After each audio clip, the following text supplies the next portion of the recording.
Boa tarde, bem-vindo a mais um Panorama Brasil ao vivo na Causa Operária TV. Sexta-feira, 14 de maio de 2021, as notícias do ABC Paulista, hoje com o companheiro Caio Túlio Souza. Vamos falar aí sobre a pandemia, sobre a falta de vacina e mais na edição de hoje do nosso programa.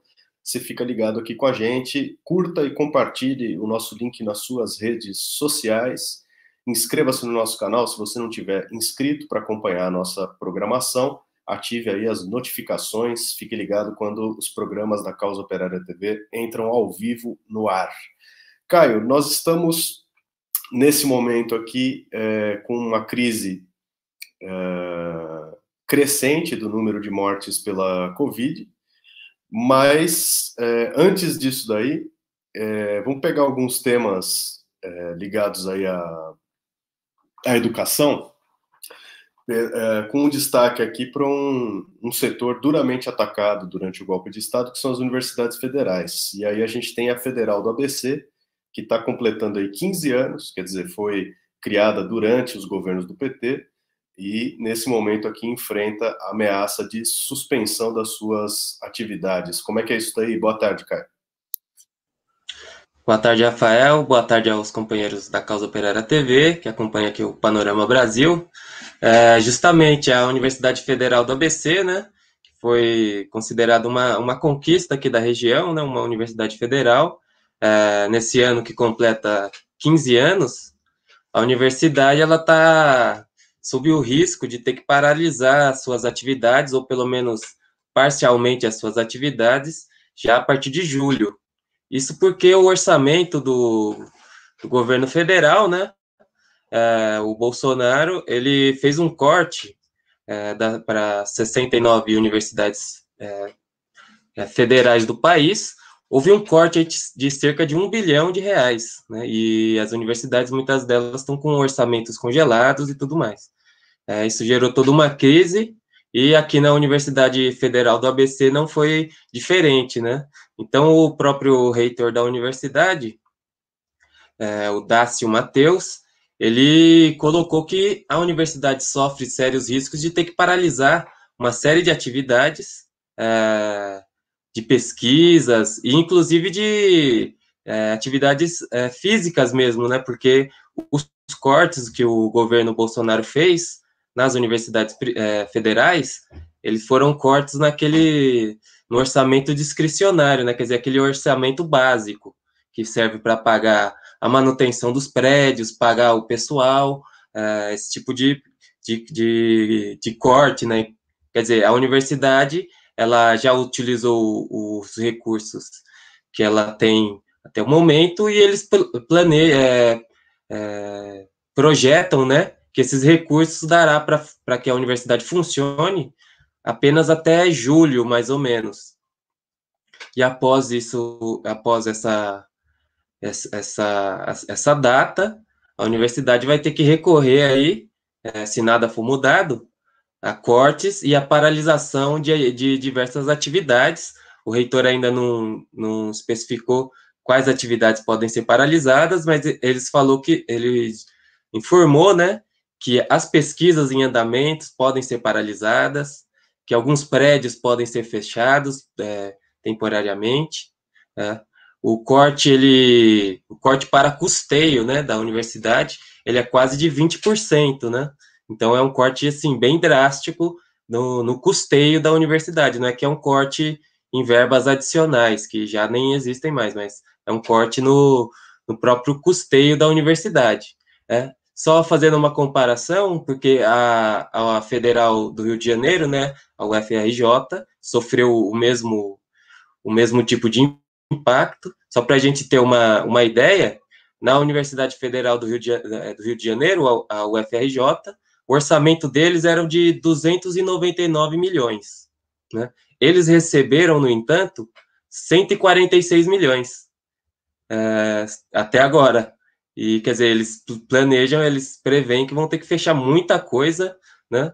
Por conta de que não há nenhum indício de que eles vão receber o restante do valor, né? No caso deles aí, mais de 50% que eles não receberam do orçamento previsto.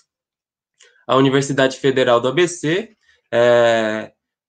caminha mais ou menos dessa maneira, né? A universidade que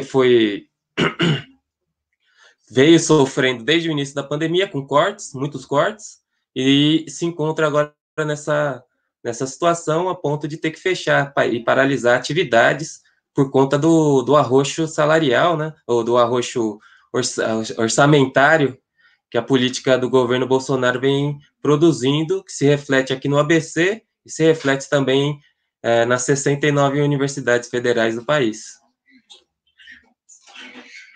É um retrato aí, né, um pedacinho da situação do ataque do governo federal às universidades aí em todo o país, né? A destruição da educação a serviço do atraso, do retrocesso, né? Bom, em educação, agora em outro nível, nós temos aí a retomada das aulas na rede pública de Santo André a partir do dia 24. Se o copeiro puder dar um panorama, uma informação geral da situação da volta às aulas em todo o ABC, porque os governos municipais eles têm aí decidido cada um o seu, mas a situação imposta pelo governo estadual, né, do cientificíssimo João Dória, ela acaba se somando a isso daí e aumentando a gravidade. Você tem junto com tudo isso o ensino à distância, que não funciona, né, super precário, e a situação em que se encontram os alunos que também dependem da rede pública para a sua alimentação, contam aí com a merenda e todo esse quadro que está colocado, né? Caio, como é que está isso daí a partir de Santo André para todo o ABC? Então, o prefeito de Santo André, ele anunciou, né, vai editar um decreto em que ele vai permitir a volta às aulas a partir do dia 24, agora desse mês.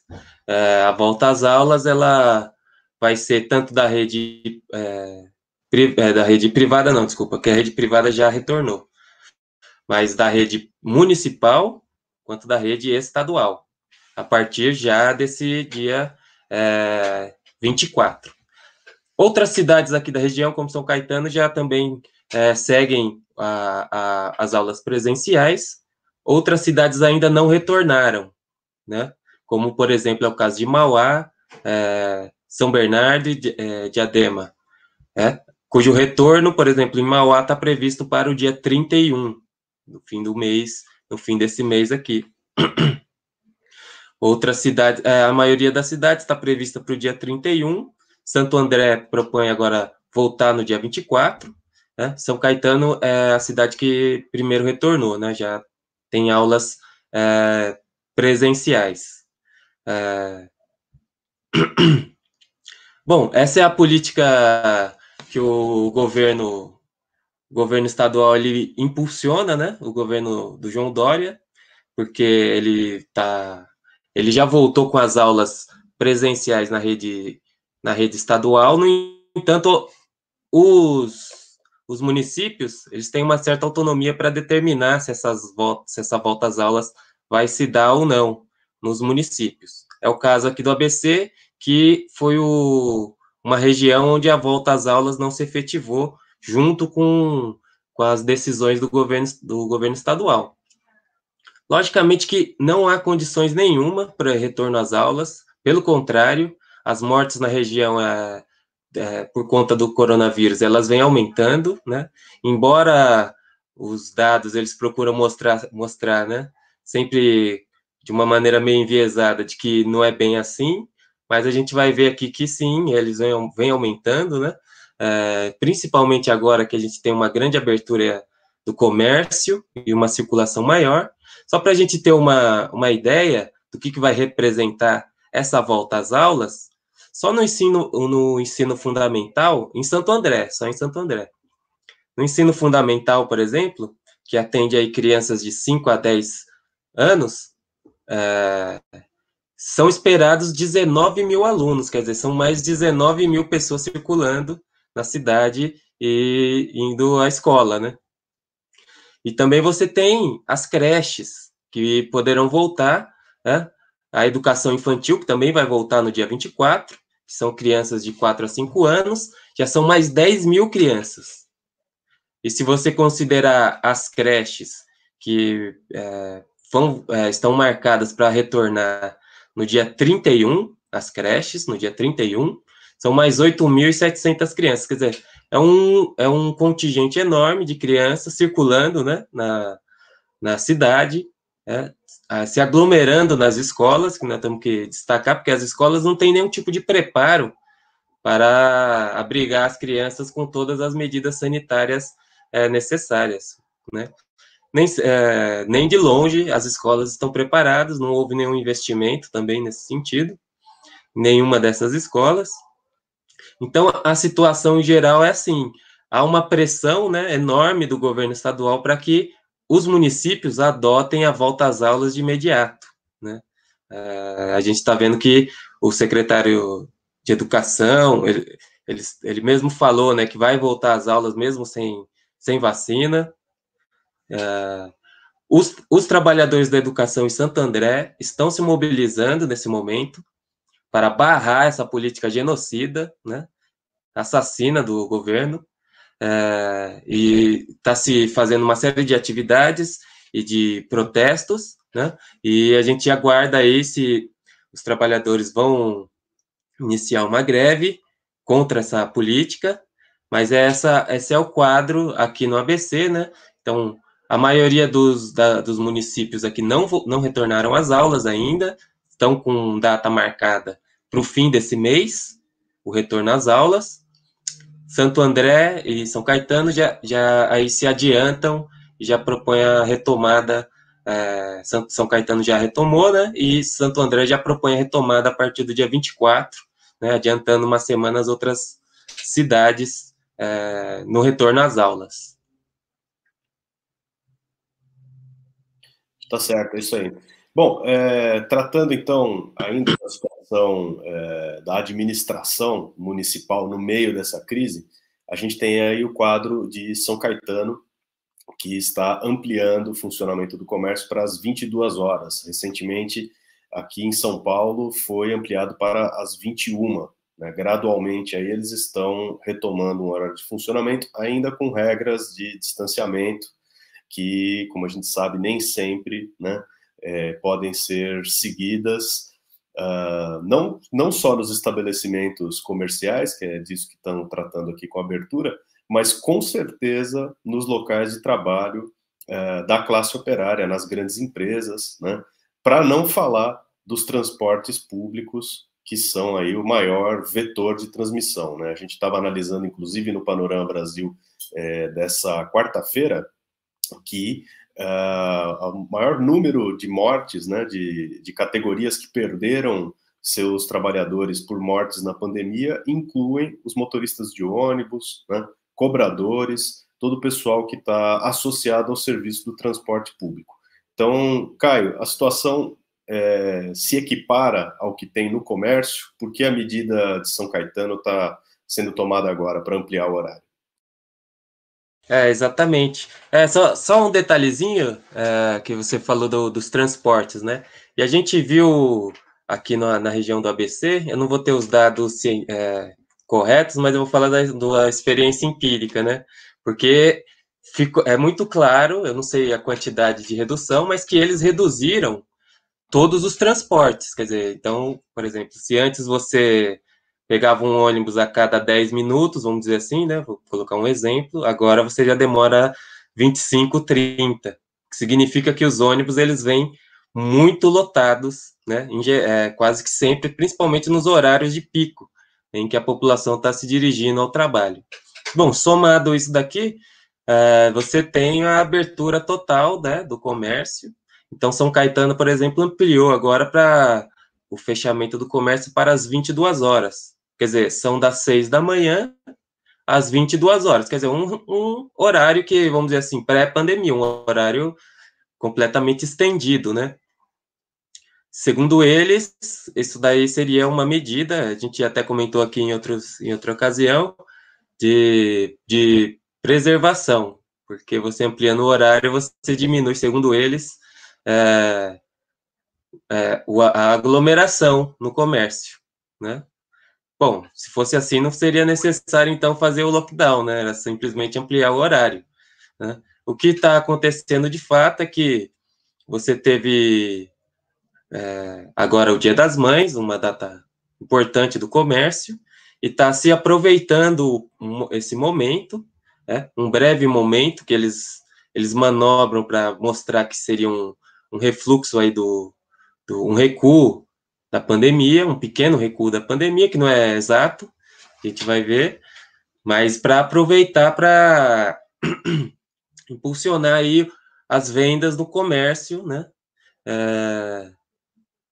Agora, logicamente que isso daí vai ter todo um impacto na pandemia, né? No futuro aí imediato, porque essa ampliação está sendo feita de maneira totalmente sem nenhum cuidado, sem nenhuma orientação clara, né? Na verdade, você está liberando tudo tal como era antes, pré-pandemia. E o que vai acontecer é um aumento, lógico, um aumento dos casos de Covid-19, que na verdade já vem acontecendo, esse aumento, e a gente vai ver ele refletido nos casos também de internação, porque houve uma queda na internação, mas agora a internação já está subindo de novo, né? Mostrando que o aumento aí da pandemia, ele está se dando. Quer dizer, você teve a política do governo federal, do governo estadual, perdão, que a gente já qualificou aqui de farsesca, né? De fazer o lockdown, cujo objetivo era, um dos objetivos, pelo menos, era procurar não conter a crise nem nada, mas procurar dar um respiro para o sistema de saúde que já estava em colapso, né? E eles conseguiram isso, agora eles vão abrir tudo novamente e a gente vai novamente mergulhar aí num aumento dos casos de Covid-19, sem dúvida. Quer dizer, não há nenhuma medida efetiva dos governos, ora eles fecham, ora eles abrem, né? Não tem nenhum cuidado não tem nenhum plano, nenhum cuidado. Quer dizer, a abertura do comércio total vai levar ao aumento dos casos de coronavírus, uma vez que não tem outra política de combate, né? A gente vai ver também que a vacinação, ela caminha aí a passos de tartaruga, né?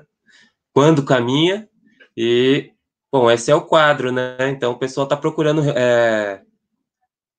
faturar aí nesse período de maiores compras, né? Principalmente impulsionado pelas vendas dos Dias das Mães, né? E está liberando, abrindo o comércio, né? Sem nenhum tipo de organização e desconsiderando completamente a pandemia, uma vez que também nunca foi uma preocupação muito grande dos governos a pandemia, né? A preocupação deles era outra, era mais um faz de contas. Justamente. Bom, antes da gente passar para o próximo tema, deixa eu convidar você que nos acompanha aqui a conhecer o jornal diário do PCO na internet, causaoperária.org.br, e também o site do nosso jornal semanal, do nosso semanário impresso nacional, jornalcausaoperária.com.br, onde você pode fazer a sua assinatura, ter acesso ao conteúdo completo da edição impressa, bem como a versão diagramada dela, tal como ela está no papel, e o acervo histórico do nosso jornal, com mais de 40 anos aí de publicação. Então acesse, faça a sua assinatura em jornalcausaoperária.com.br. Vamos lá, passando então para os dados brutos da pandemia, nós temos aí o caso do ABC, um quadro em que nós temos 8 mil mortes por Covid, a marca das 8 mil mortes por Covid foi ultrapassada, né? E o último número aqui foram 66 mortes em um único dia. Qual está sendo a média diária? E isso daí está subindo ou está descendo, cara? A gente chegou aqui à marca dos 8 mil mortos, né? Agora, nas últimas 24 horas. A marca... a gente teve 61 óbitos nas últimas 24 horas também. A gente teve uma oscilação aí, teve um aumento há 2 semanas atrás de casos, né, de mortos, e essa semana aqui, aparentemente, né, teve um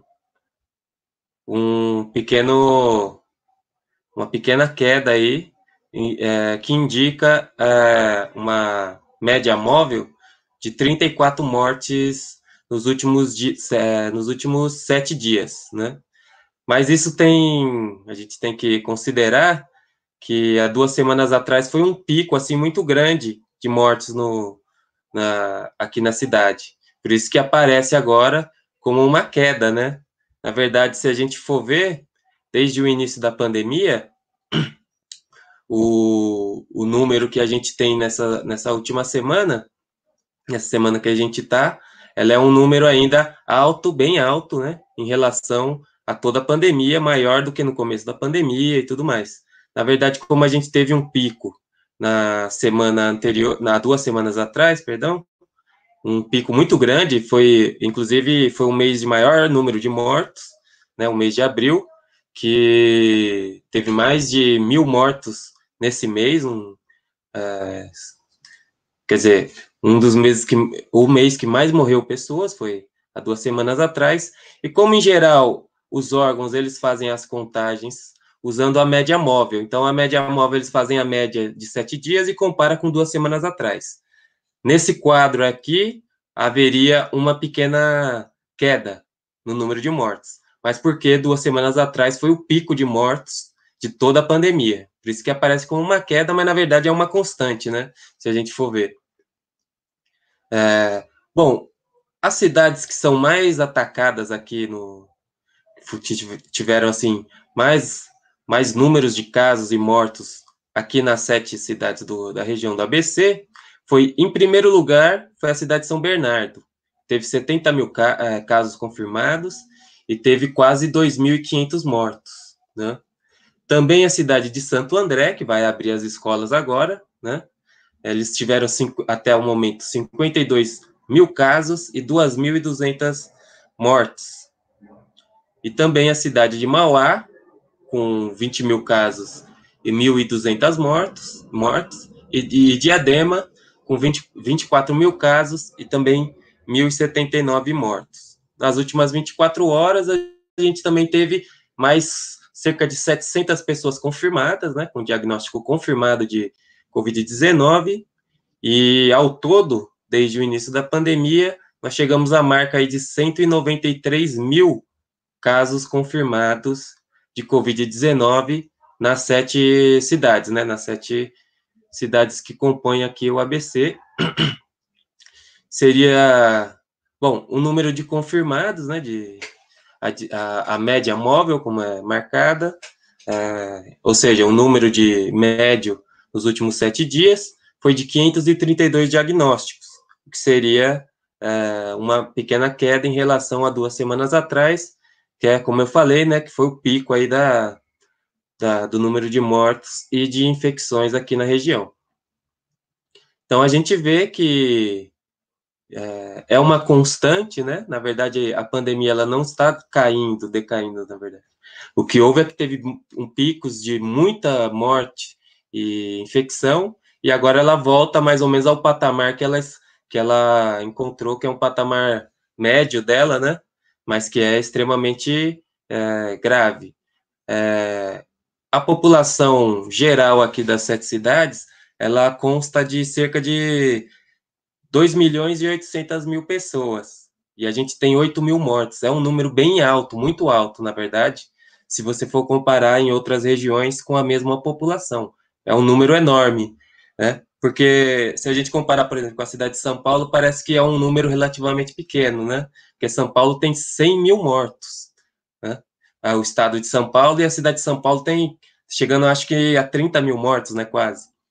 E parece pouco, mas na verdade não, é um número muito grande, uma crise extraordinariamente alta, né, do Covid-19, e o número de mortos é um número muito expressivo, muito grande, né, e tá aí toda a crise. Agora essa crise ela está sendo meio que ignorada, né, o pessoal está mostrando que na verdade as coisas estão tudo normais e vamos abrir tudo, e daqui a pouco a gente vai ver aí o que os governos vão fazer para quando a crise estourar de maneira insustentável novamente, né? Exatamente, sem previsão. E coisa que a gente vê, o dado, né, embora se fale aí nessa oscilação do número de mortes, você tem uma constante, né, que oscilou muito pouco e que é extremamente perigosa, porque o tempo de reação nesse setor é muito mais lento, né? Então, trata-se aí do número de leitos de UTI ocupados nos hospitais. O número de mortes pode subir rapidamente, mas a ocupação dos leitos não é algo que se dá de um dia para o outro. O paciente pode ficar no leito por vários dias, né? E isso daí acaba deixando a população desprevenida, desalentada, sem ter condições aí de se tratar no meio da pandemia, né? No caso, em Diadema, nós temos 85% dos leitos de UTI lotados. Isso daí é mais ou menos a média na região do ABC, cara? Exatamente, Rafael. Quer dizer, os leitos, eles, por exemplo, em Diadema, que é o caso mais grave aqui, eles já estão com 85% de lotação, né? Isso os leitos de UTI. E com 70%, por exemplo, em Ribeirão Pires, a gente já tem 70% dos leitos ocupados, né?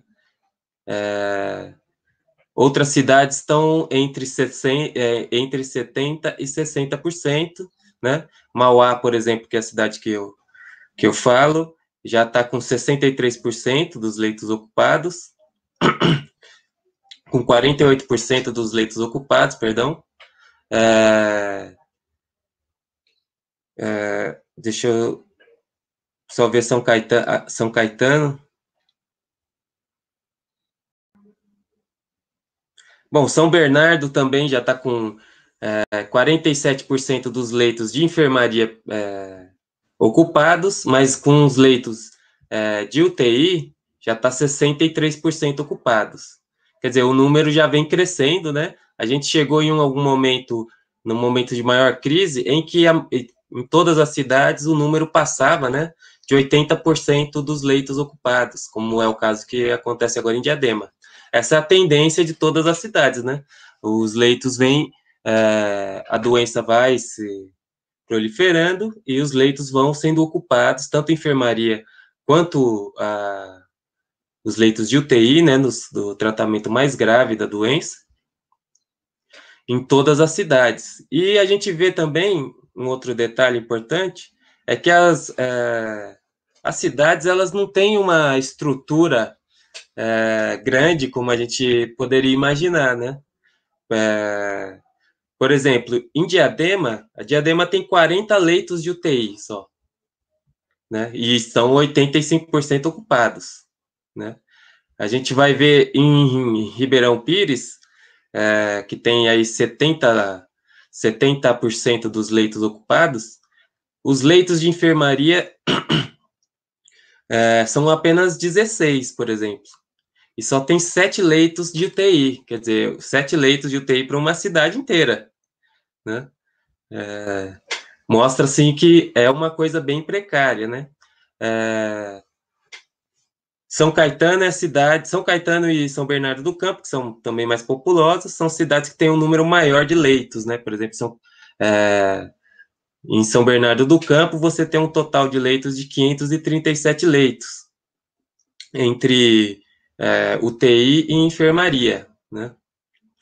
Esses leitos estão, respectivamente, 47% ocupados, no caso da enfermaria, com pacientes de coronavírus, e já na UTI sobe para 63%, são 196 leitos de UTI em São Bernardo do Campo. Bom, essa é a tendência, né? A tendência desses números aumentarem, né? Num momento muito crítico aqui, como eu falei, a gente chegou, por exemplo, o Mauá chegou a ter 100% dos leitos ocupados. Outras cidades também, você teria, se você tivesse um caso grave, você tinha que ser transferido, né? Ser tratado em outra cidade que tivesse leitos, porque aqui você já não encontrava mais leitos. Então, esses números baixaram um pouco por vários fatores, e agora eles estão novamente aumentando, né? E a projeção aí é que em pouco tempo, porque a doença é muito rápida, né? A gente sabe disso, em poucos dias você pode estar numa situação muito crítica. Então, em poucos dias aí você pode ter um aumento muito significativo dessas internações, que é um quadro extremamente grave, né? Porque sem os leitos você condena a população a morrer, né, em casa ou no transcurso aí entre a casa e o próprio hospital. Bom, e a gente é obrigado a falar, né, da perspectiva do falecimento aí da pessoa doente, porque não tem vacina, né? A propaganda feita pelo governo do PSDB é de que está tudo resolvido, a vacinação está avançando, a imprensa burguesa apoia isso em escala nacional, mas aqui no ABC, assim como em outras regiões do país, como a gente vê aqui todos os dias no Panorama Brasil, a vacinação de determinados setores está sendo suspensa por falta de material. Sabe-se aí que, na média nacional, acho que menos da metade das pessoas que receberam a primeira dose já receberam a segunda, né? E muita gente aí está ainda aguardando na fila, e eu queria ver do companheiro Caio qual que é a situação, por que estão suspendendo, o que está acontecendo, por que a vacina, a resposta para a vacina tem, mas acabou. Né? O que significa simplesmente que não tem, né? Isso daí é um quadro bem grave, assim, né?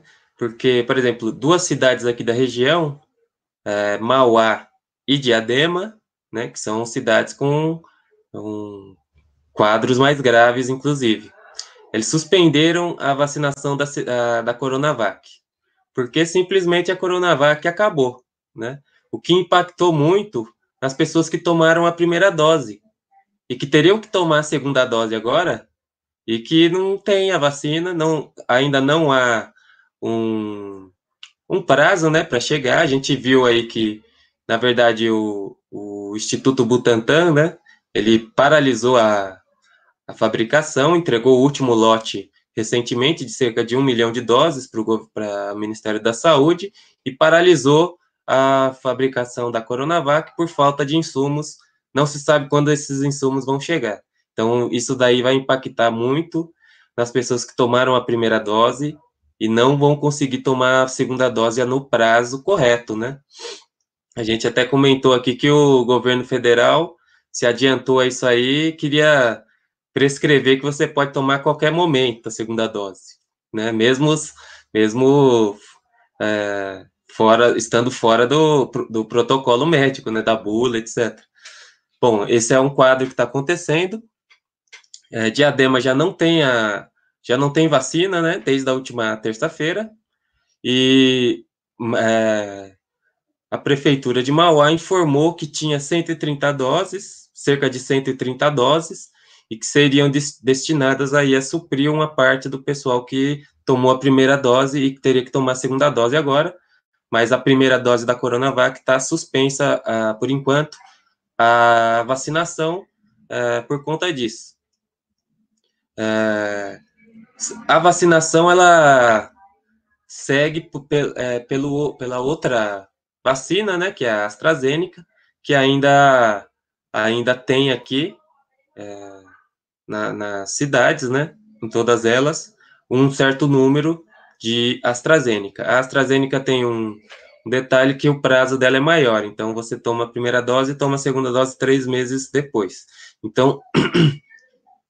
Então ainda aqui na região, né, você ainda tem um número de vacinas da AstraZeneca. Só um detalhe que essa vacina da AstraZeneca, né, é uma vacina que ela causa um certo efeito colateral, né, um certo mal-estar, e ela não é recomendável para determinadas faixas etárias, né. Por exemplo, na Inglaterra foi recomendado que pessoas com menos de 30 anos não tomassem essa vacina. Ainda a gente está longe de chegar aqui nas pessoas de 30 anos aqui no ABC, como no país inteiro, né? Na verdade, a gente está no ABC, algumas cidades estão vacinando a partir dos 55 anos, quando tem a vacina, e vacinando uma população com comorbidades, né?